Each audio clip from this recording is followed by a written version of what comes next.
Hi, this is Jeff Stearns, CarChat24, interviewing Dwayne Romer, Internet Sales Manager at Varsity Chrysler. Okay, and apparently not too thrilled because something made you leave.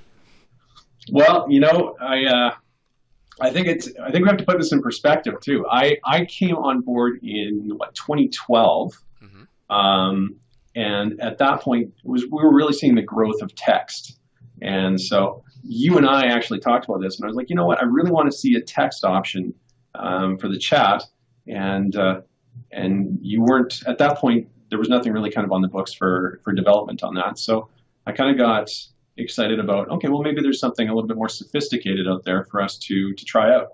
And so I defected from CarChat to Gubagoo in, I guess it was May of last year, wasn't it? Hmm. And so, Very painful memory for me. I'll never forget the date. well, and it was a painful memory for me because you made it painful for me. You told me exactly what was going to go down. And so 90 days after I made the switch, and I was like, he's right. Then it kind of forced me to look at the options again. So I mean, you know the story on this, but for anyone watching, they probably don't. We had we'd had great success with CarChat, and so what we found was that right out of the gates we had more chats, and so naturally we think, okay, more chats, more leads, more deals, and we didn't see that. The chats that we were getting, we were having a harder time reaching, and the ones we were reaching, we were having a harder time converting into appointments and then therefore into deals.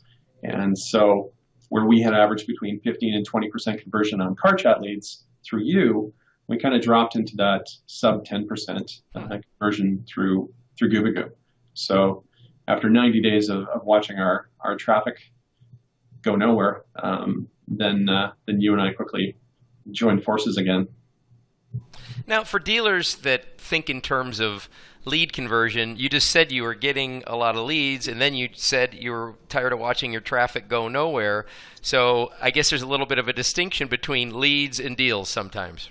Absolutely, and you know what? It was funny because last year when I saw you at driving sales, I noticed on the backdrop of your display, I forget, you can fill this in, but it was the tagline for the business was generating more deals. Yes. And that was what we saw was really true. Like I said, with Gubagoo, we saw about a 15% spike in chats, but those chats just didn't convert. And so for the first month and a half, we really tried to see if it was just a process thing on our end, and we tried to work through that. It wasn't, and immediately when we switched back, we saw the spike again. So there wasn't a whole lot of question in terms of which was the superior product for us. What did you hear that sounded interesting in sales pitch but didn't really pan out? And can you figure out why, like forensically recreate it? And if you can't, I'm not trying to have you invent or embellish. I'm just curious if you have a spin on that. No, I mean it was pretty. Like I said, I was looking to see if there was something new and better, right? I mean that's the industry, right? It's newer, faster, better, cheaper. Yep.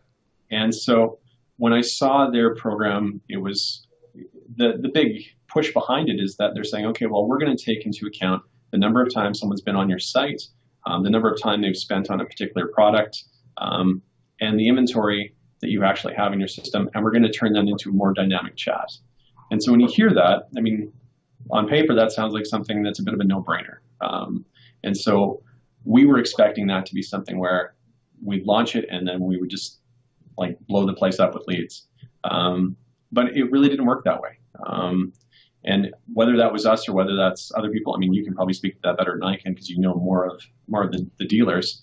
But for us particularly, we immediately saw the drop in conversion. Gotcha.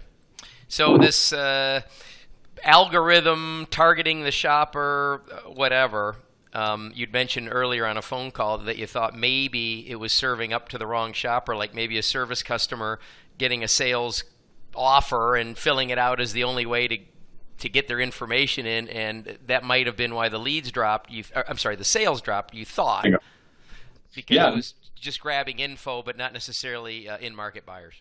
Well, and we didn't take this lightly, right? Like I said, we tried to work with this for the first 6 or 7 weeks, like of trying to tweak it.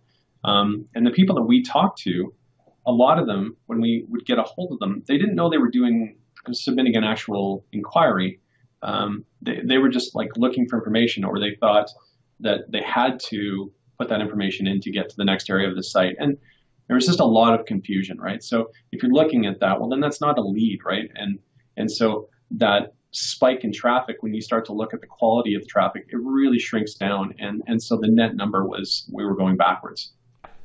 So I'm proud that we have a lower chat to lead ratio, but it's not really because of dropping the ball. It really means that we're counting every up, where I think not every provider is counting every up. We're not trying to spin that at all. And are you able, Dwayne, how to describe CarChat24 in 5 words or less? And this excludes about Jeff Stearns. Oh, well, then forget it. Okay. I mean, you had me until that point. No, I mean, I love it. It's one of my favorite tools.